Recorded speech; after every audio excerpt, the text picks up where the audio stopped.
2011 की जनगणना के अनुसार 121 करोड़ हो गई है।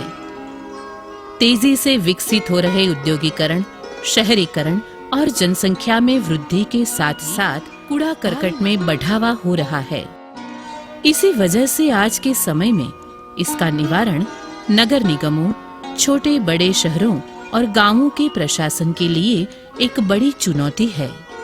कूड़ा करकट की समस्या का समाधान करने के लिए राज्य और केंद्र सरकारों द्वारा अनेक योजनाएं एवं कार्यक्रम गांव की परिधि के बाहर खुली जगह पर ही निष्कासित किया जाता है। इसी बीच एक गांव ऐसा है करकट की प्रबंधन प्रणाली के द्वारा कचरों को संसाधन के रूप में उपयोग करने की पहल की गई है। भारत की यह सबसे पहली ग्राम पंचायत प्रोजेक्ट शुरू किया गया था, तब प्रयास डिपार्टमेंट की तरफ से था, पर आज 1 साल के बाद में मुझे ये कहते हुए बहुत हर्ष होता है कि ये प्रोजेक्ट लोगों का प्रोजेक्ट बन गया है। एक वेस्ट की जो परिभाषा है वो इस प्रोजेक्ट के अंतर्गत हम लोगों ने चेंज करने की कोशिश की है। वेस्ट को हम वेस्ट ना कह के उसे रिसोर्स कहें अथवा संसाधन कहें तो ये प्रोजेक्ट ज्यादा मीनिंगफुल प्रतीत होता है। SLRM परियोजना वालुड़गांव तालुका पंचायत, ग्राम पंचायत व तापी जिला ग्रामीण विकास एजेंसी के समन्वित प्रयास से लागू किया गया है। सामान्य सभा की बैठक में ग्राम पंचायत SLRM समिति का गठन, SLRM परियोजना के नाम पर जमीन का आवंटन तथा परियोजना को हर संभव लागू करने के लिए स्वच्छता कर के पुनर्गठन के लिए प्रस्ताव पारित किया गया। બધું જે ઝાડી જંગલ હતું એ કટિંગ કરાવી નાખ્યું, જગ્યા ખોદકામ કરીને સમતળ કરાવી। અત્યારે આપણે જોયું કે જગ્યા આખી કાયાપલટ થઈ ગઈ છે।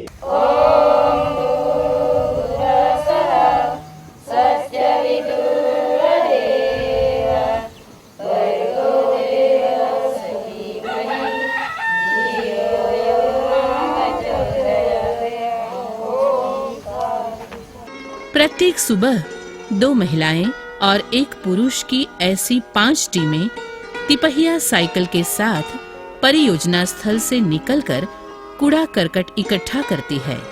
गांव के रास्तों को 5 भागों में बांटा गया है।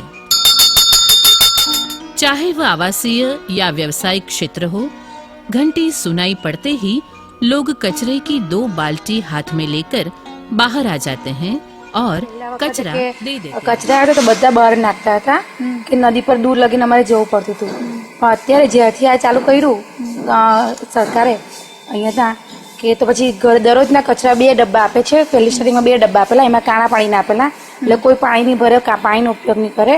हरे रंग की बाल्टी के कूड़ा करकट को हरे डिब्बे में और लाल रंग की बाल्टी के कूड़ा करकट को लाल रंग के डिब्बे में डाला जाता है।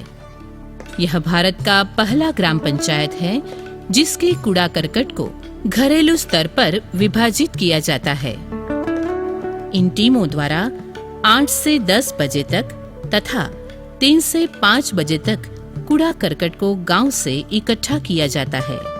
दूसरे किसी भी ग्राम पंचायत अथवा शहर में दैनिक 2 बार कूड़ा करकट इकट्ठा नहीं किया जाता है। हर रोज लगभग 250 किलोग्राम कचरा परियोजना स्थल पर लाया जाता है। 18 जैविक तथा अजैविक श्रेणियों में अलग किया जाता है। ताजा सब्जियों को अलग कर साफ किया जाता है। बचे हुए जैविक कचरे के छोटे छोटे बारीक टुकड़े किए जाते हैं और ढांचा पर ढेर किया जाता है। बैक्टीरिया तथा अन्य जीव जैविक कूड़ा करकट को खाद में परिवर्तित करते हैं। खाद की छलनी की जाती है और बेचने के लिए तैयार किया जाता है।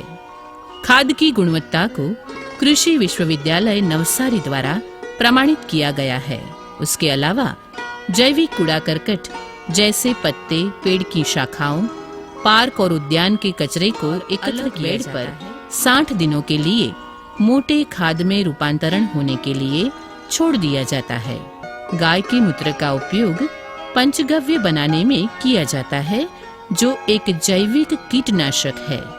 परियोजना स्थल पर अनुकूल वातावरण बनाने के लिए अच्छी सड़कें, शौचालय, पानी, कैंटीन और पंचवटी बागीचा आदि सुविधाएं परियोजना में विशेष रूप से शामिल की गई है।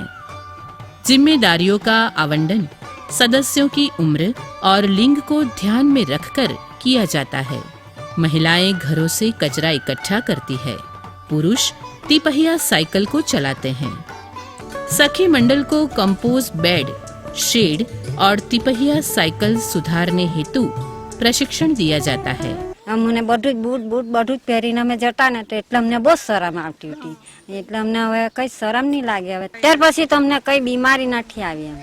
रोजगार का प्रावधान यह है कि इस परिवार को घर के पास काम मिले, जिससे प्रवास में कमी आई है।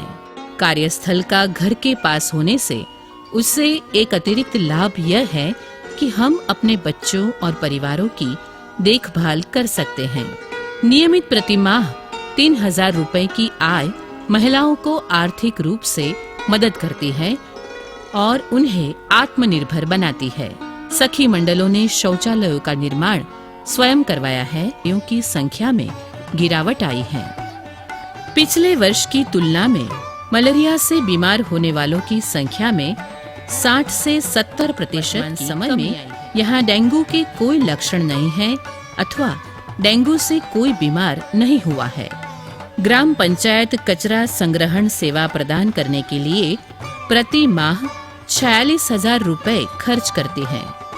जैविक और अजैविक कूड़ा करकट को बेचने के लिए एक विस्तृत किया गया है। खाद की बिक्री बाजार भाव में बेचने के लिए वन विभाग और ग्राम SLRM समिति के बीच समझौते पर हस्ताक्षर किए गए हैं। उपस्थिति रजिस्टर, कचरा वजन रजिस्टर, खाद रजिस्टर, दैनिक रिपोर्ट रजिस्टर, कैशबुक और आंग तुलक पुस्तक के रखरखाव की व्यवस्था घर की का गई है। कचरा गली में ना इकट्ठा होकर शेड पर आ जाए और एक संसाधन में कन्वर्ट हो जाए तो उसके कारण जो स्वच्छता गांव में होती है उसका स्वास्थ्य पर क्या असर पड़ता है, उसे भी इस प्रोजेक्ट के रिजल्ट्स में बहुत ही अच्छे तरीके से हमने देखा है। वालोड में जब ये प्रोजेक्ट शुरू में कार्यान्वित किया गया और जब इसके रिजल्ट्स वहाँ पर बहुत अच्छे मिले, तब हमने इस प्रोजेक्ट को तापी जिले के सभी तालुकाओं में एक एक गांव में रेप्लिकेट करने की कोशिश की और आज सभी तालुकाओं में एक एक गांव में ये प्रोजेक्ट सफलतापूर्वक कार्यान्वित है और आगे की स्ट्रैटेजी में हम एक तालुका उच्छल तालुका में सभी गांव में इस प्रोजेक्ट को अमलीकरण करने के प्रयासरत हैं और गुजरात के कई सारे जिलों ने इस प्रोजेक्ट को अपने अपने जिले में रेप्लिकेबल करने की शुरुआत की गई है। साथ ही राष्ट्रीय स्तर पर कई राज्यों में भी ग्राम पंचायत लेवल पे इस प्रोजेक्ट को इम्प्लीमेंट करने की कोशिश की गई है, जैसे सिक्किम, हिमाचल प्रदेश, हरियाणा, उड़ीसा, वेस्ट बंगाल राष्ट्रीय समूह द्वारा भी वालोड ग्राम पंचायत की मुलाकात ली गई। साथ ही घर घर से कूड़ा करकट संग्रह करने की प्रक्रिया में भाग लिया गया।